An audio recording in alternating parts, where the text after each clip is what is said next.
What is up, guys? Welcome back to the Omega Greed YouTube channel, where we do a whole bunch of fun things with cars and we learn how to work on all the cars together. If you're new to my channel, hey, what's up? My name is Jeffrey and we are jumping right into today's video. We are talking about the Jeep Wrangler JL and the 2-liter turbo that's in this thing. This is my personal vehicle. I've had this vehicle now for, I think, just about a year or so. I don't know, actually, no, I think it's actually still under a year I've had this vehicle, but I've done a lot with this Jeep as far as driving, doing off-roading, and this is my first time having the 2-liter turbo inside of a Jeep. I've had Jeeps before in the past, different versions, different variants. So I've had before 2 older Jeep Wranglers. Those Jeeps had the 3.8 liter. It had a 2007 and a 2010, had the old school 3.8 liter V6. That thing was a dog. I had a lifted WK. This is my first time having a Jeep with a 4-cylinder in it. And I'm gonna give you guys my updated impressions on it. What do I think about it? I know a lot of people are saying like, oh, they're trash, they're this, they're that.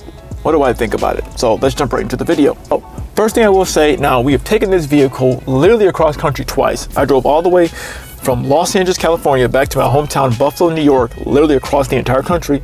Went there, came back with this engine.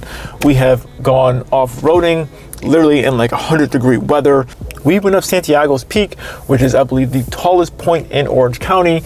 And I know that day it was like 101 degrees. It was scorching hot. We climbed all the way up the entire mountain with this engine. I have gone through Death Valley, going to Vegas when it was literally just like crazy hot out. You know, we have done a lot with this vehicle, with this engine, and I can honestly say it has performed great. I have no complaints about it. Literally don't have any complaints. It was never once, knock on dashboard, never once like overheated, any type of problems. I never felt any turbo like issues. There's obviously turbo lag, but this isn't a race car. But I haven't felt any like, you know, never felt like it was down on power or like significant enough for me to like notice doing those type of things inside extreme heat conditions, and even like at altitude. It didn't feel like it was down on power. Granted though, we were like crawling, going maybe 5 to 10 miles per hour. Didn't feel any type of problems at all. I will say this vehicle does have the electronic like motor that kind of helps it out. It fills out the gap when it's starting off the line. You can feel that actually. It does feel very torquey right off the line. It will kick you like right off. So if you have the auto stop start feature on, essentially what the electric motor does, it will fill in that gap in between the time when you push your foot down on the gas and the engine cutting back on. The electric motor will help move you. You will feel that. It's almost to the point where that's a little bit too jarring. So sometimes I like turn it off when I'm inside traffic, because like I said, this is my daily drive it inside traffic, and you know, that sometimes can be a little bit too much. It's kind of a little bit too jarring sometimes. I'm not sure if that's just a problem in my vehicle, but to me, I can feel it. But if you want that extra torque right off the line, it definitely gives it to you. Even on the highway, when I'm on the highway, like I said, on the highway, long road trips and stuff like that, I don't feel like I'm down on power at all. I feel like if I need to pass, I can pass. You know, I feel like the engine and the transmission itself just has the 8-speed ZF transmission, which has been inside literally everything at this point in time now. But it's a good transmission. I know Ford and GM, they have their new 10-speed. Dodge, Fiat, they're still using this ZF 8-speed. The 8-speed I have no problems with. I've had it inside of my Dodge Challenger, loved it in there, and here it does just fine. You know, you put your foot into the gas, it will downshift on the highway, gives you puts you right inside the right power range of the power band, and have plenty of power to pass. Now granted, you're not gonna be passing people doing like 120, but like if you need to pass someone and you're like doing like 65, 70, maybe it's like 80, you need to pass, you can still pass, have no problems at all. When we drove literally back across the country from Buffalo back here, we literally had me, my wife, another passenger, our 2 dogs, stuff loaded on top of the Jeep. We had literally medical books inside of the trunk. Like literally, like we built a whole platform, medical books. We built a platform, then our dogs were inside the back. We had someone in the back seat. The back seat was filled with stuff. Like, we were heavy, like absolutely heavy. Stuff all on the roof. We were heavy, driving literally for, I forgot how many hours straight though, but we drove the entire weekend straight, all the way through like Friday, and got back Sunday like afternoon. And I can say still though, on the highway, was able to pass, able to get through. I was able to just drive and like had no problems at all. Like I really have no complaints about this engine. Now I will say I've never actually experienced the Pentastar engine, which I know comes inside of a lot of vehicles. You can get them inside of, literally like almost everything. Like, you know, the Chargers, I think inside like, it's like the minivans. I believe you can even get it inside some of the Rams. You can get that Pentastar engine. And never actually experienced it for myself.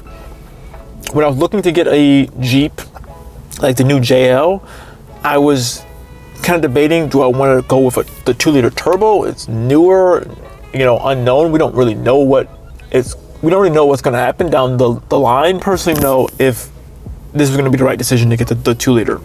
But, you know, I've seen a lot of people who had the Pentastars inside other Jeeps. They last a long time. We kind of know what, you know, the failure points are on them. And, you know, we haven't seen them get to like 200,000 miles. Like at this point, pretty reliably, not necessarily reliably, but we've seen them get to 200,000 miles. So with me, I was kind of like, I don't really know, what should I go with? And it turned out the only one I could really find was a 2-liter turbo. And I was like, well, this one has all the options that I want. This one is pretty much like everything that I wanted. But it has the 2-liter turbo. So, you know, I went with this one. And am I disappointed? Honestly, no. I'm gonna be honest with you guys. I have been pleasantly surprised. I mean, knock on dashboard once again. I've had no problems with it. The vehicle's been driving great. Still feel plenty of power, and it feels nice to drive. I do know with the 2-liter, you cannot get the manual. You can only get the manual inside the Pentastar. For me, I didn't really care. Like, it would have been cool to have the manual. My last vehicle was a manual, so it doesn't really matter to me with that. Having the automatic, like I said, I think is fine. But yeah, I will say though, I've had no problems with it at all. When it comes down to fuel economy though, I will say this has actually been pretty good. Like driving like a lot of like traffic and like in the city driving, you know, I'm getting like 19 to 20 miles per gallon compared to like my the older Jeep, like the 3.8 liter. That thing was a complete dog, had under 200 horsepower. Thing was slow.